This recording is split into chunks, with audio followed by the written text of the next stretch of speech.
Kia ora, welcome to MPI's Dynamic Risk Program. Now I'm sure we've all done health and safety before and we know how to spot and manage a risk. Well, dynamic risk is about taking that to the next level.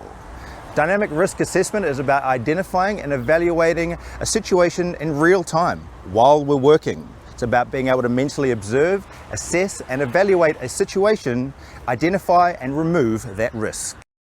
Next, we're going to catch up with Tara, Tracy, Ian and Dave and have a quick kōrero about what Pete looks like in their roles and discuss a couple of occasions where dynamic risk really came into play. Until then, kia noho haumaru. Kia ora anō. In our constantly changing surroundings, it's vital to keep an eye on who and what is around us. In this video, we're going to focus on the P in Pete. That's people. We'll look at how they can impact on risk and what you can do about it. Let's catch up with your colleagues and hear about some occasions where people have impacted on that risk. We'll talk to Ian, who will tell us about such an occasion. Cheers, Tracy. That's a good overview with some handy tips about how to deal with people, which is one way to minimize risk. Remember to be vigilant when dealing with people, as people can often be the biggest risk that's out of our control. Ever heard of the phrase herding cats?